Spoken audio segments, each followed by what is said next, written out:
अब आप बताइए, 2012 नवंबर दिसंबर का कार्यकाल, इसमें इस तरह से झूठा आरोप जो कहीं टिक नहीं रहा था, सोशल मीडिया पर कैंपेन, मीडिया में कैंपेन, चारों तरफ जहां गडकरी जी दौड़े जा रहे हैं, मीडिया वाले कैमरा माइक लगा रहे हैं, पूर्ति के बारे में बताइए, पूर्ति के बारे में बताइए, पूर्ति के बारे में बताइए।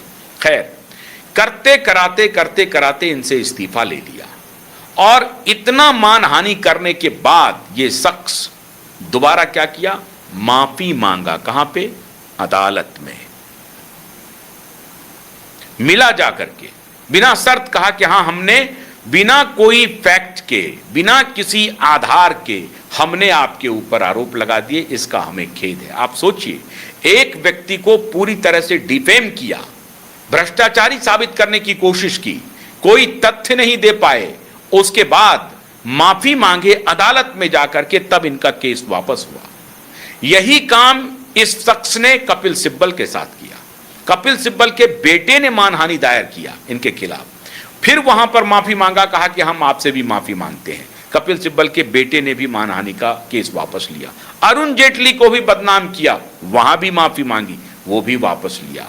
अवतार सिंह भड़ाना से भी माफी मांगा, विक्रम सिंह मजीठिया से भी माफी मांगा। जिन जिन के खिलाफ इसने आरोप लगाई, वो आरोप बिना तथ्य के, बिना साक्ष्य के, सत्य से परे, निराधार थे। और ये व्यक्ति सार्वजनिक रूप से माफी मांग चुके हैं, लिखित। अब ये व्यक्ति फिर नया ड्रामा कर रहा है। और अब नया ड्रामा क्या कर रहा है? पहले सोशल मीडिया पे लगातार मीम्स चल रहे हैं जिसका कोई लेना देना नहीं है। मैंने इसके पहले अभी एक शो किया है जिसमें ये बताने की कोशिश की है कि इथेनॉल और पेट्रोल का क्या मतलब है।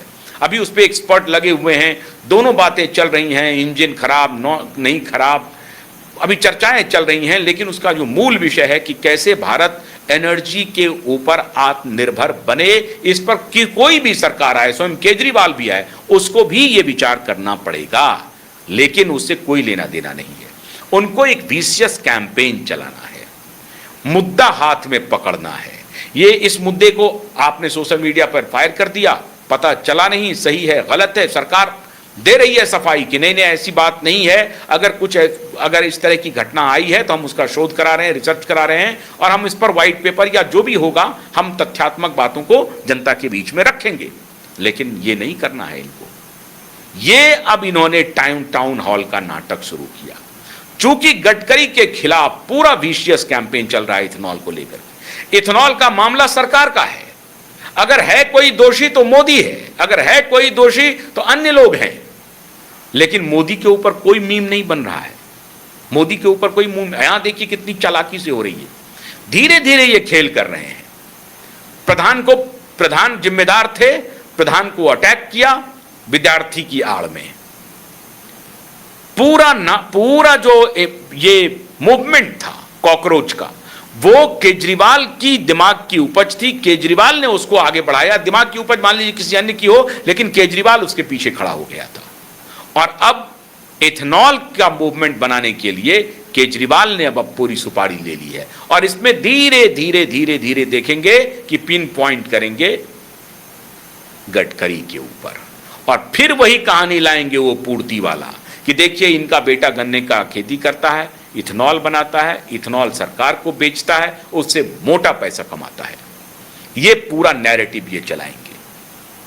ये इथेनॉल के लिए जो टाउन हॉल बुलाया है शनिवार को, और उसमें क्या कह रहे हैं, कंटेंट क्रिएटर्स भी आइए, वो मीम बनाने वाले भी आइए, जो गडकरी जी का मीम बना रहे हैं वो भी आइए, सारे लोग आइए। और उसके लिए वो नंबर दे रहे हैं कि इस नंबर पर आप व्हाट्सएप कीजिए, और आप अगर नहीं जुड़ पाएंगे तो उस नंबर पे हमारा लिंक चला जाएगा और आप उसको लाइव देख सकते हैं, कुछ उस पर चर्चा भी कर सकते हैं, जो बोलना चाहते हैं बोल भी सकते हैं। मतलब इंटरैक्टिव बना रहे हैं ये टाउन हॉल को। नेशनल टाउन हॉल का नाम दिया है, E20 पर नेशनल टाउन हॉल।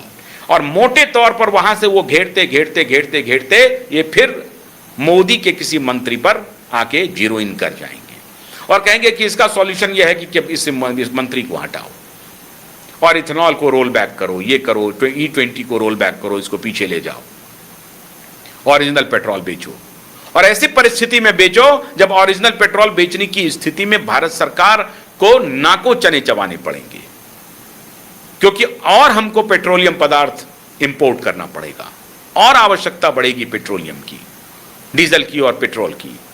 पेट्रोल में अभी हम अगर 20% ब्लेंड करते हैं तो 20% कम खपत हो रही है। जाहिर है कि दूसरा पदार्थ हम उसमें मिला रहे हैं, लिक्विड मिला रहे हैं, तो दूसरी लिक्विड जो मिला रहे हैं तो वो लिक्विड कम हो रही है ना, ओरिजिनल जो है लिक्विड की डिमांड। अब वो कहेंगे कि उसको कम करो, इसको बढ़ाओ।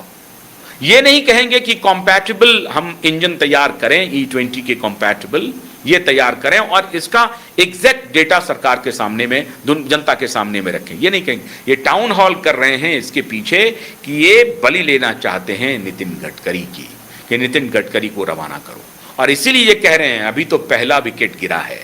ये कॉकरोच जो कह रहे थे ना, कभी तो पहला विकेट गिरा है, अब आप समझ रहे हैं। तो धीरे धीरे धीरे धीरे धीरे धीरे ये जीरोइन करेंगे और उसके बाद कहेंगे नितिन गडकरी के बारे में फैलाएंगे। और यही फैलाया था उन्होंने 2012 में, माफ़ी मांगी थी, फिर एक बार झूठ फैलाएंगे और कोशिश करेंगे कि नितिन गडकरी का इस्तीफा ले लिया जाए, जिम्मेदारी फिक्स कर दो। इन्होंने ही प्रचार किया है, मामला ये पूरे सरकार का है, लेकिन इन्होंने ही जो मीम चल रहा है उससे किसी न किसी को बदनामी हो, गाली गलौज करवाए। तो मोदी को तो गाली गलौज हो ही गया, अब नितिन गडकरी को गाली गलौज करो और इनकी भी बलि ले लो। लेकिन शायद इस बार केजरीवाल भूल कर रहे हैं। मैं नहीं समझता हूं कि केजरीवाल जी को इस मुद्दे पर सफलता मिलेगी, क्योंकि इनकी धूर्तता को श्रीमान राहुल गांधी ही फुस कर देंगे, हवा निकाल देंगे। बहुत बहुत शुक्रिया, नमस्कार।